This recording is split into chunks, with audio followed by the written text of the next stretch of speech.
When Sonic Generations came out in 2011, Nintendo got an entirely different version of the game. It never came to the Wii, it never came to the Wii U.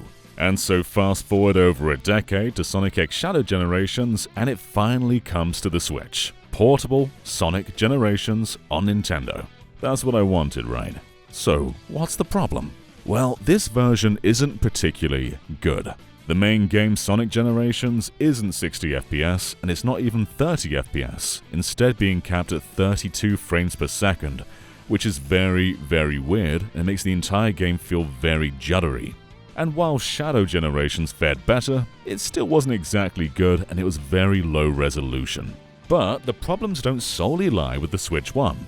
On PS4, Sonic Generations is great, but Shadow Generations on both PS4, PS4 Pro, Xbox One, Xbox One X is capped at 30 FPS. PS5 has a performance mode running at 60 FPS and a quality mode at 30, but the resolution is so similar that it's not even worth touching that quality dial. Ever. Stay in performance. So now that we've got a brand new version with Switch 2, where does this lie? Is it over here, over here, over here, kind of in between somewhere? Well, Sonic Generations on the Switch 2 runs at 60 FPS with really clean image quality. And just like PS5 and unlike PS4, Shadow Generations has a toggle, performance mode and quality mode. Quality mode is 30 FPS and performance mode is 60 frames per second. So you get portable 60 FPS Shadow Generations, which PS4 and Switch could not do. So this is far more in line with the Xbox Series and PS5 versions of the game, making this a modern version of Sonic X Shadow Generations. Now let's focus on Sonic Generations for a second.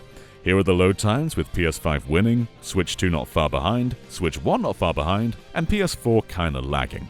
Sonic Generations is one of the best Sonic games of all time. There's only a few parts of the game that I don't like as much, such as Planet Wisp and the final boss, but the bulk of it is just so good and so fun.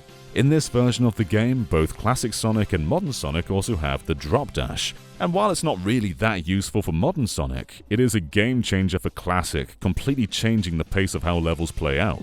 Whether you're playing through City Escape, or Seaside Hill, or Speed Highway, or Rooftop Run, there's just so many great moments in this game, and having it on the go at 60 FPS with really clean image quality, even in handheld mode, is an absolute joy.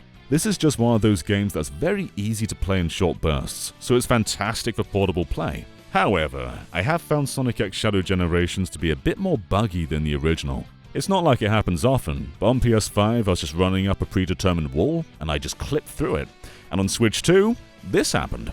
That's not to say that it's a broken mess, I don't really hear this stuff come up too often, but it can happen. I also found that the rumble was incredibly aggressive in Sonic Generations, and we'll get to this a bit more later because that's not the case in Shadow Generations. Very strange. I had to turn it off in Sonic's campaign because it just goes every time you boost or hit a spring, just full volume rumble.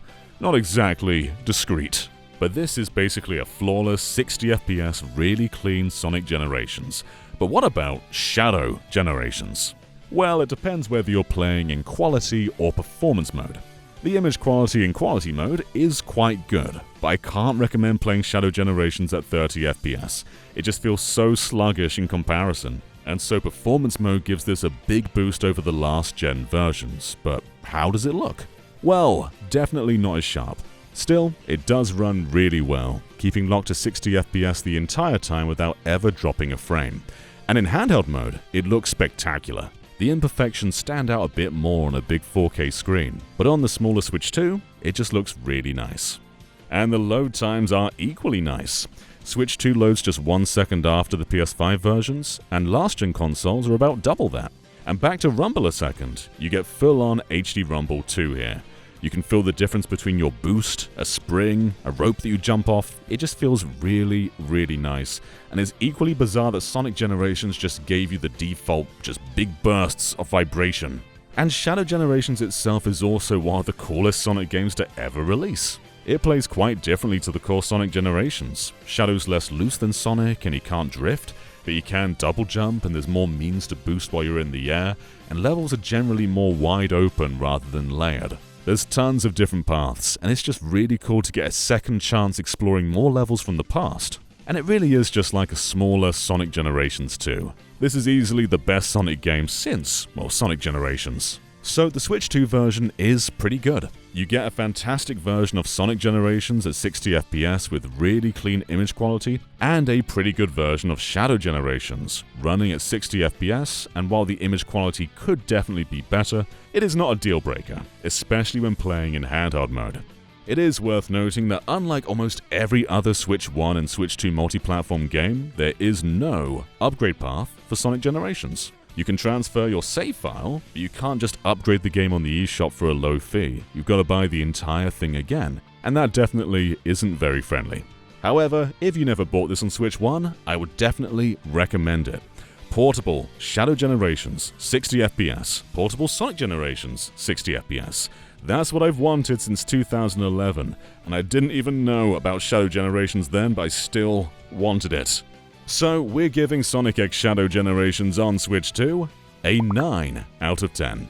There are some small problems in here, but these are still two of the best Sonic games you can possibly play, and now my new preferred way to play them. Thank you so much for watching, everybody, and we will catch you next time. Bye.